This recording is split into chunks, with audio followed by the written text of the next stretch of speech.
everyone, Alexa Donne here, and today I am telling you all about the things you can and cannot control in publishing.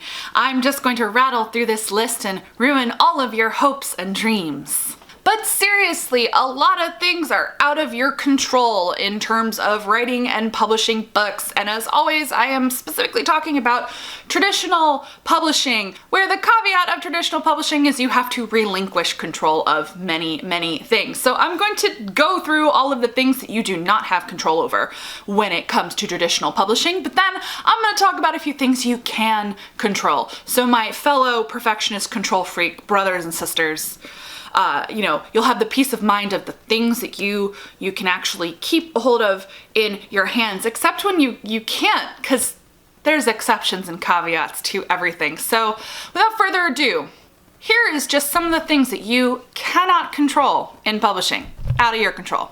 Which agents connect to your work? Which editors connect to your work? Acquisitions decisions. You have no control when your book is taken to acquisitions and they're doing P&L statements, which are profit and loss statements, and all the different departments are talking.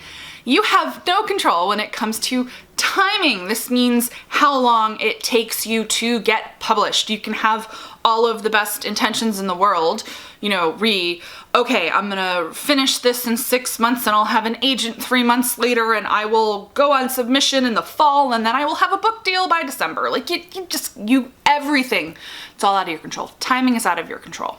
In fact, you can be super talented, like write really good books and go 5 years of being on the merry-go-round of publishing and not get a publishing deal, which is another thing that you can't control. You can't control how the industry and the market and everyone is going to receive your work. You cannot control your cover. I have a whole video about that, which I'll link down to below. You cannot control your blurbs, like how that whole thing goes, so I'm gonna link to that video down below as well. You cannot control awards, which ones you're submitted for, let alone, of course, whether or not you win any. You cannot control event invites, like you are gonna have friends who are invited to events that you are not invited to. This can be conventions and book festivals and all sorts of things, readings, signings. Can't control any of it.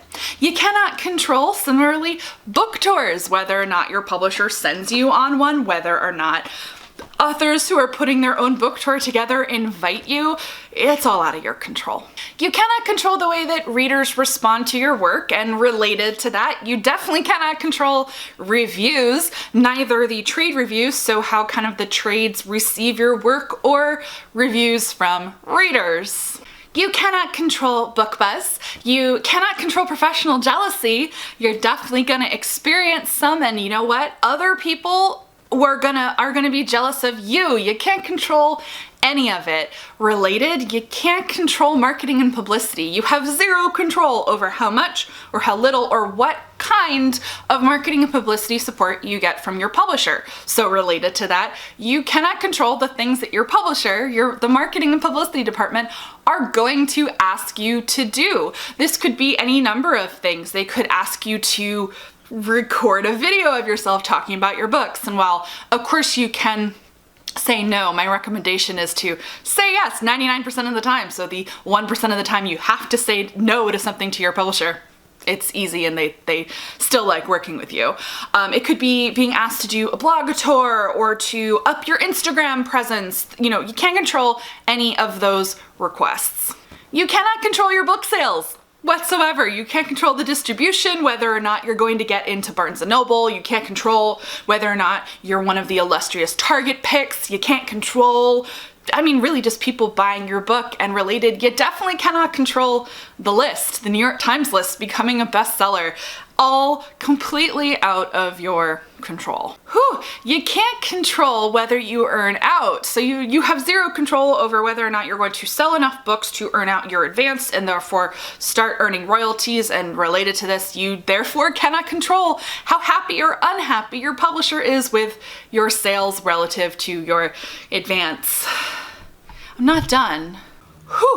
Back to marketing and publicity. You cannot control whether or not you are a lead title. Sometimes they'll tell you that you're going to be a lead title when they offer, and then you're not, because you can't control how your book is received at the launch meeting. This is when your editor is going to pitch your book for the season to which you were sold to the whole team, but especially sales and marketing. So you can't control how the individuals in the sales and marketing department and the publicity department will receive your book. Sometimes they absolutely love it and you weren't going to be lead title and then they make you lead title, or you were promised that you would be lead title by your editor, but then the market changes and you're not lead title anymore.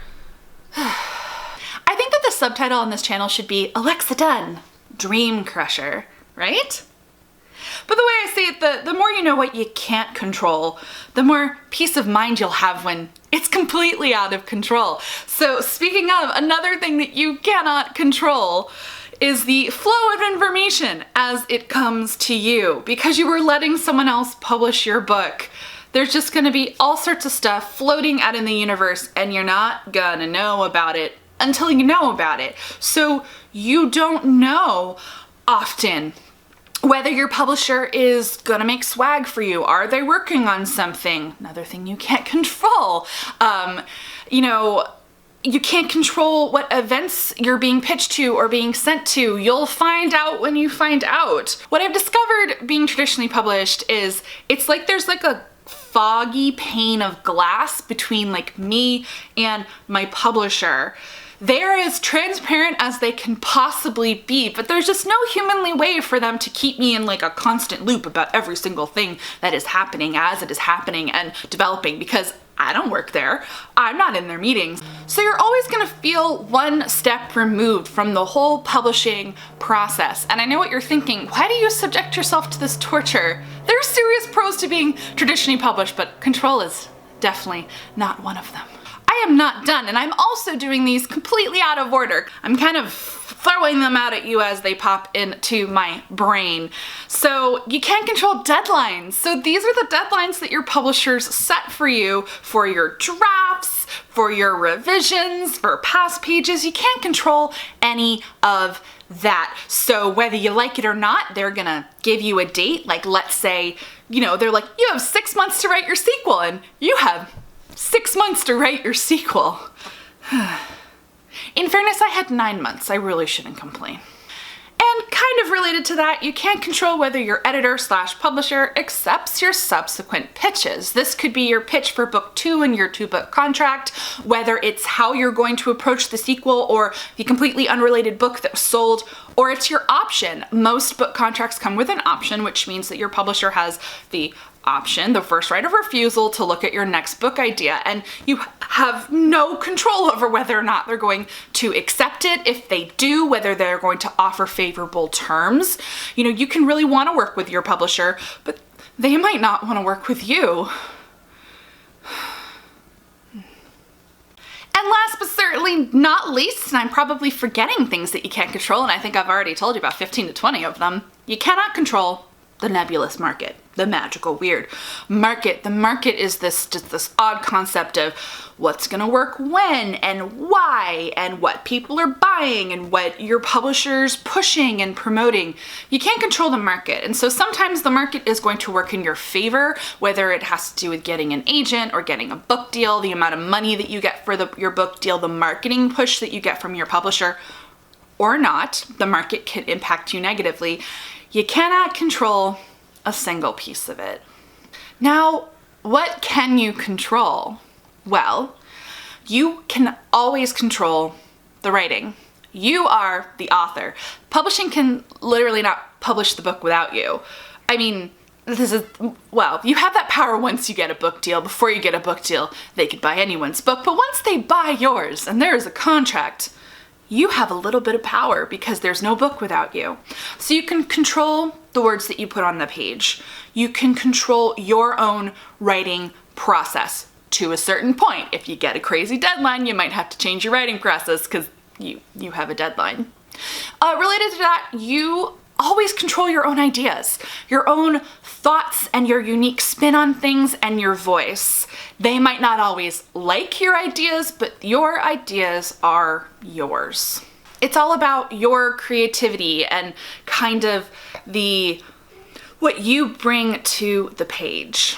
Now, I mentioned that you can't control which agents connect to your work and therefore which agents offer, but you can control who you query, and it's actually really important to control who you query because you can't control who connects to your work. You should never ever query someone that you wouldn't actually want to accept representation for, or who you are intimidated by, afraid of working with, that you're not too impressed by. So you can always control who you send your work to. You can control how you react to all of these wacky things that you have no control over. Now, that is easier said than done, but you can practice, I don't know, Zen.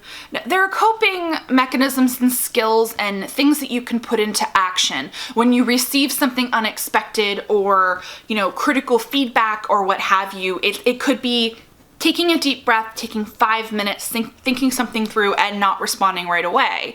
It could be rolling with the punches. You control your can-do attitude, like, oh gosh, isn't that a real speed bump for me? Well, this sucks, but I'm gonna focus on the positive and I am going to push forward.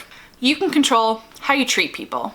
I think you should always lead with kindness, and generally speaking, if you are a pleasant and generally easygoing human being to work with, your publisher is going to like working with you. And since you can control who you are as a person and how you conduct yourself professionally, in that sense, you can control that axis of your career. Even if sales are out of your control or other things, if you are a generally nice person, if you're pleasant to work with, if you are professional, because it's not always about necessarily being nice, it's about being professional, you will be someone that publishers want to work with. And in particular, be nice to everyone, but I encourage you to be as open-minded, thoughtful, accommodating, and thankful and grateful to your marketing and publicity department.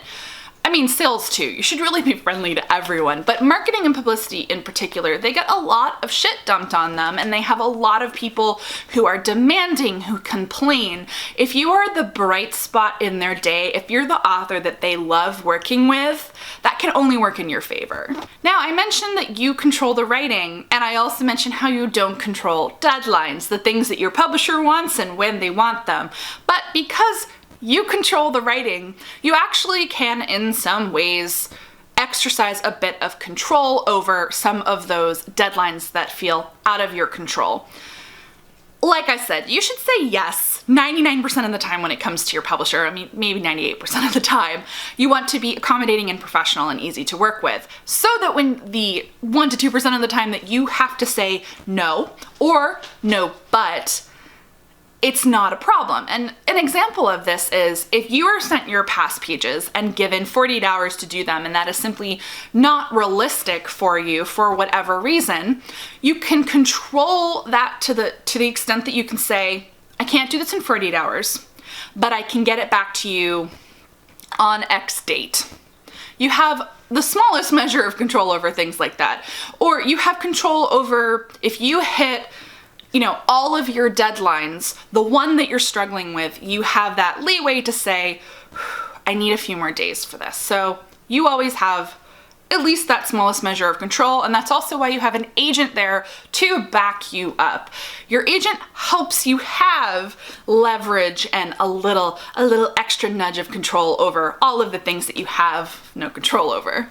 You also have control over your own marketing initiatives. Now, this is a double-edged sword, and I have a whole video, I actually think I have more than one video, about authors and marketing with traditional publishing. There's always things that you can do yourself. Now, whether they're worth doing yourself, whether there is an ROI or return on investment on it, that's a whole other story. But there are always things that you can keep in your control when it comes to promotion and marketing, including and especially your own social media profiles and branding. That's something that you should be doing yourself. You should exercise control over them. Though I will tell you, I mentioned it in the things you can't control section, sometimes your publisher will actually make requests or tell you what they want you to do with your social media. But at the end of the day, it is yours, and it is an access of promotion and buzz that you control. And if you're feeling a bit unmoored by the things that are out of your control with marketing and promotion with your publisher, there's always something that you can do yourself. And last but certainly not least, you can control your own Zen-like patience. Hopefully. If you're not a patient person but you want to be traditionally published, you need to develop patience. That's something that you can work on. You can kind of control that. Because if you have patience, if you roll with the punches, if you keep a pretty good attitude and you stick to the writing, which you can control, it's all not so bad. Like, all of these things are out of your control, but if you let them go, it's actually sometimes less stressful because you don't have to worry about 8 million things. And if you know that you can't control them, you're not gonna obsess about the fact that you can't control them. So those are all the things you can and cannot control in publishing. The column with cannot control is a lot longer than the can control, but there you have it. I expect this was illuminating to a lot of you, all the things that you cannot control. Let me know down below in the comments any of these that you have additional questions about, any of them that you would like to see a whole video on. As I mentioned, I already did videos on how you can't control your cover, how you can't control your blurbs, and there are other axes of things you can't control that I could certainly talk about in more detail. So let me know down below in the comments. Give this video a thumbs up if you liked it, and subscribe to the channel if you are not already. I post videos 2 to 3 times a week all about YA, both writing and working in the industry, traditional publishing, reading books, and so on. So thank you so much for watching, everyone. Deep breaths. You can't control most of it, but it's worth it in the end, I feel. So, happy writing, everyone.